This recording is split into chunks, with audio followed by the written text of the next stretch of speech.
Hello everyone, welcome back to my channel. आज हम लोग देखेंगे फंक्शंस के बारे में, जो सी लैंग्वेज के बहुत ही इम्पोर्टेंट एक टॉपिक है।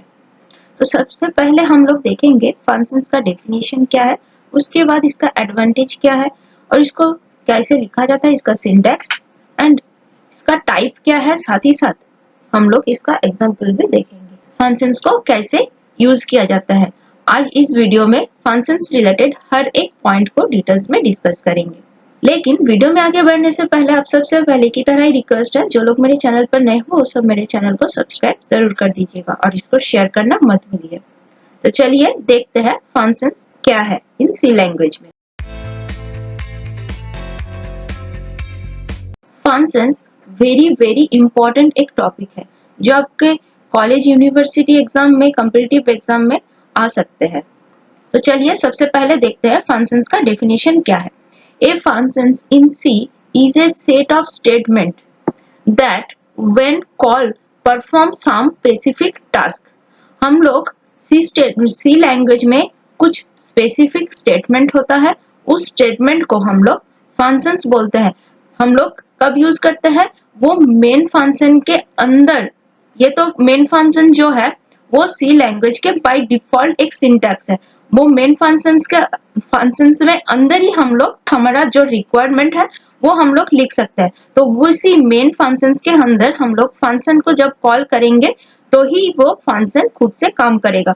ऐसा नहीं है कि हम लोग फंक्शन का डेफिनेशन लिख दिए और छोड़ दिए। प्रोग्राम में फंक्शन को कॉल करना भी जरूरी है। इसके अलावा भी उसका फंक्शंस में और एक डेफिनेशन है, it is a basic building block, जिसको हम लोग बोलते हैं एक बिल्डिंग ब्लॉक है जिसमें हम लोग कुछ स्टेटमेंट रखते हैं हमारे रिक्वायरमेंट के अनुसार। जो program that provide modularity and code reassembly, मतलब हम लोग इसको रीअसेंबल भी कर सकते हैं। The programming statement of a functions are closed within second curly braces. ये जो कर्ली ब्रेसेस के अंदर होता है उसको हम लोग स्टेटमेंट या फिर फंक्शंस की बॉडी बोलते हैं। ये पूरा प्रोग्राम यहाँ पर ही सेकंड ब्रैकेट के अंदर ही काम करता है। Having certain meaning of programming certain operation, जो हम लोग प्रोग्रामिंग के कुछ ऑपरेशन को परफॉर्म करने के लिए यूज करते हैं। फंक्शंस क्या है, फंक्शन जहां पर हम लोग एक ब्लॉक ऑफ प्रोग्राम को लिखते हैं जो मेन फंक्शन के अंदर इसको कॉल करते हैं और इसका जो यूज है वो हम लोग इसको यूज करते हैं। ये बार बार हम लोगों को एक ही चीज को बार बार लिखने की जरूरत नहीं है। तो सिंटैक्स क्या है इसका, सबसे पहले इसका डिक्लेरेशन होता है, उसके बाद इसका डेफिनेशन होता है, देन हम लोग फंक्शन कॉल करते हैं। तो डिक्लेरेशन में क्या होता है, हम लोग जब भी मान लीजिए कोई भी हम लोग अगर प्रोजेक्ट करते हैं या फिर हम लोग अपना बिल्डिंग डिजाइन करते हैं तो सबसे पहले हम लोगों को क्या करना पड़ता है, तो हमें बताना पड़ता है कि हम लोग ये प्रोजेक्ट क्रिएट कर रहे हैं या फिर कोई भी बिल्डिंग क्रिएट कर रहे हैं, वो सबसे पहले बताना पड़ता है। तो वो ही हमारा हो गया डिक्लेरेशन। डेफिनेशन क्या है, डेफिनेशन के अंदर रहता है ये जो हम लोग प्रोजेक्ट कर रहे हैं या फिर बिल्डिंग कर रहे हैं उसका डिजाइन क्या होगा, कितने रूम होंगे, अगर बिल्डिंग कर रहे हैं तो इसमें कितने रूम होंगे, उसी रूम के अंदर कितने विंडो कितने डोर होंगे, वो सब हम लोग इसी डिजाइन में हम लोग करते हैं जिसको हम लोग डेफिनेशन बोलते हैं। अगर हम लोग प्रोजेक्ट यूज करेंगे तो प्रोजेक्ट में हम लोग यहाँ पर क्या करते हैं, कहाँ पर इमेज देना है, कहाँ पर हमें अच्छे से डिक्लेयर करना है, वो सब एक डेफिनेशन के अंदर आ जाता है। उसके बाद आता है क्या, फंक्शन कॉल। फंक्शन कॉल का मतलब अगर प्रोजेक्ट को हम लोग क्या कर रहे हैं उसका एक समरी यूज कर रहे हैं, तो ये जो प्रोजेक्ट हम लोगों ने क्रिएट किया वो किस पर्पज से यूज होगा, इसका यूजेस क्या है, वो हम लोग डिक्लेयर करते हैं। तो वही होता है हमारा फंक्शन कॉल। आई होप आप लोगों को समझ में आया। ये फंक्शंस का 3 स्टेप है। इस स्टेप को अगर आप लोग अच्छे से समझ लेंगे तो आप लोगों को फंक्शन क्रिएट करने में कोई भी प्रॉब्लम नहीं होगा। फंक्शन में यहाँ पर देखिए अच्छे से डिक्लेयर कर रहे हैं डेफिनेशन। डेफिनेशन में हम लोग क्या करते हैं, एक रिटर्न टाइम देते हैं, उसके बाद फंक्शन का हम लोग नेम देते हैं और उसमें हम लोग आर्गुमेंट पास करते हैं। आर्गुमेंट मतलब हमें, जैसे मान लीजिए हम लोगों को अगर 2 नंबर का सम करना है तो हम लोग क्या करेंगे, ऐड में एक इंटीजर वैल्यू दूसरा इंटीजर वैल्यू को हम लोग पास करेंगे। तो यहाँ पर void का मतलब क्या है, नो रिटर्न, रिटर्न 0 होगा। इंटीजर मतलब हम लोग ये 2, 3, 4 ये सब जो नंबर है न्यूमेरिकल नंबर उसको हम लोग रिटर्न कर रहे हैं। और इसमें क्या होता है, ये जो स्टेटमेंट है देखिए, ये स्टेटमेंट का पार्ट है हमारा फंक्शंस का डेफिनेशन। ये हमारा डेफिनेशन हो गया। और ये देखिए ये डेफिनेशन एक कर्ली ब्रेसेस के अंदर रहता है। यहाँ पर बोला गया ना कर्ली ब्रेसेस के अंदर हमारा कोड रहता है। स्टेटमेंट जो होता है वो हमारे यहाँ पर रहता है। यहाँ पर अगर हम लोग करेंगे तो लेंगे ए एंड बी लेंगे, ए बी लेंगे और इसको एक एस नंबर पे लिख देंगे और ए एंड बी को, और उसके बाद प्रिंट करेंगे एस को। ये हो गया हमारा फंक्शंस में स्टेटमेंट, जो हम लोग इसको बॉडी पार्ट भी बोल सकते हैं।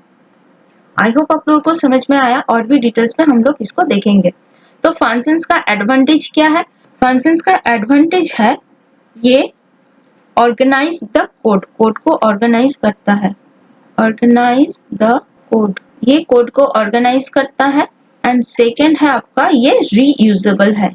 ये रीयूजेबल है। रीयूजेबल मतलब क्या है? ये हम लोग बार बार इसको यूज कर सकते हैं। और ये ऑर्गेनाइज है क्या? देखिए सबसे पहले इसका हेडर फाइल है, उसके बाद हम लोग इसका बॉडी पार्ट देते हैं, उसके बाद फंक्शन को हम लोग कॉल करते हैं जहां पर हमारा नीड होगा। इसलिए इसको ऑर्गेनाइज बोलता है। ऑर्गेनाइज द कोड, कोड को एक ऑर्गेनाइज वे से इसको हम लोग लिख सकते हैं। ये होता है हमारा फंक्शंस का एडवांटेज। ये आप लोग याद रखिएगा, कभी कभी आपके कॉम्पिटिटिव एग्जाम में ये क्वेश्चंस आ सकते हैं। तभी देखते हैं फंक्शंस कितने टाइप के होते हैं। फंक्शंस 2 टाइप के होते हैं। एक आपका होता है लाइब्रेरी फंक्शन, दूसरा है हमारा यूजर डिफाइंड फंक्शन। ये जो लाइब्रेरी फंक्शन है, जैसे हम लोगों ने printf लिखा, ये एक फंक्शन है। ये हम लोग second first bracket close and open से हम लोग को पता चलता है ये फंक्शन है। scanf भी एक खुद सा फंक्शन है, ये हम लोग यूज करते हैं। मैंने एक ऐड का प्रोग्राम लिखा था, सम 2 नंबर का जो सम था उसका प्रोग्राम लिखा था, वहां पर हम लोगों ने printf एंड scanf यूज किए थे। ये हमारे प्रोग्राम के अंदर इनबिल्ट ये हम लोग का लाइब्रेरी फंक्शन है। इसका डेफिनेशन इसी लाइब्रेरी के अंदर कहीं पर भी इसका डेफिनेशन लिखा हुआ है, इसलिए हम लोग इसको इजीली यूज कर रहे हैं। तो ये हम लोगों के लिए बहुत ही इजी हो गया, ये लाइब्रेरी फंक्शन है। दूसरा है आपका user defined function. User defined function में हम लोग क्या करते हैं, जो यूजर है, यूजर मतलब हम आप, जो हम लोग सी लैंग्वेज को यूज कर रहे हैं वो हो गया यूजर। वो यूजर खुद से एक प्रोग्राम को बिल्ड कर सकता है। ये जो फंक्शन है, इस फंक्शन का रिक्वायर्ड क्यों है? देखिए जब भी हम लोग कोई भी बहुत बड़े प्रोजेक्ट में काम करते हैं तो उसमें क्या होता है, हम लोग अपने समझने में आसानी हो इसीलिए छोटे छोटे फंक्शन में हम लोग अपने वर्क को डिवाइड कर लेते हैं। इससे क्या होता है, जब भी हम लोग बड़े प्रोग्राम को यूज करते हैं और उसको कॉल करते हैं तो कहीं पर भी अगर हमें रिजल्ट में कोई भी एरर शो होगा तो हम लोग पर्टिकुलर उस फंक्शंस की पार्ट को, कोडिंग को हम लोग चेक करके देखेंगे, हाँ यहाँ पर प्रॉब्लम है, इसको रेक्टिफाई करना पड़ेगा। इसका यही बेनिफिट है अगर हम लोग फंक्शंस को यूज करते हैं। इसमें क्या होता है, एक बड़े प्रोग्राम छोटे छोटे मॉड्यूल में या छोटे छोटे ब्लॉक में डिवाइड हो जाते हैं, ताकि हम लोग अगर इसको कोई भी एक प्रोग्रामर को छोड़कर अगर कोई भी इसका डेफिनेशन देखना चाहे तो उसको पता चले, हाँ ये एडिशन के लिए है, ये सब्सट्रैक्शन के लिए है, ये मल्टीप्लिकेशन के लिए है, ये 2 नंबर का स्वैप करने के लिए है, ये डिवाइड करने के लिए 2 नंबर का डिवीजन करने के लिए है, ये हम लोग प्राइम नंबर को फाइंड करने के लिए यूज करते हैं। तो एक ही प्रोग्राम के अंदर इतने सारे अगर फंक्शंस रहेंगे तो हमें जो भी नीड होगा, अगर हम लोगों को 2 नंबर का स्वाइप करना है तो हम लोग इस फंक्शन को कॉल करेंगे। अगर एडिशन करना होगा तो फर्स्ट जो फंक्शन है उसको कॉल करेंगे। तो ये क्या होगा, हमारा टाइम सेविंग भी होगा और हमें समझने में आसानी भी होगी। और लाइब्रेरी फंक्शन तो यूज करना बहुत ही इजी है। ये हम लोग लाइब्रेरी में ऑटोमेटिक इसका डेफिनेशन दिया हुआ है, जैसे मैंने बताया printf, scanf, ये सब ऑलरेडी इसका डेफिनेशन लाइब्रेरी फंक्शंस में है। और भी बहुत सारे लाइब्रेरी फंक्शंस हैं, वो हम लोग फर्दर नेक्स्ट वीडियो में देखेंगे।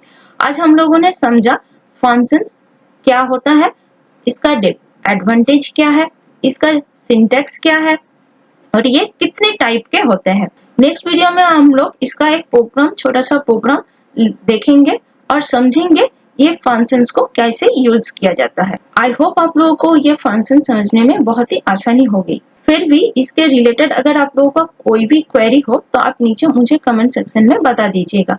मैं आप लोगों की इस क्वेरी को सॉल्व करने की पूरी कोशिश करूंगी। वीडियो अच्छा लगा तो इसको लाइक शेयर एंड सब्सक्राइब करना मत भूलिएगा। मिलता है नेक्स्ट वीडियो में।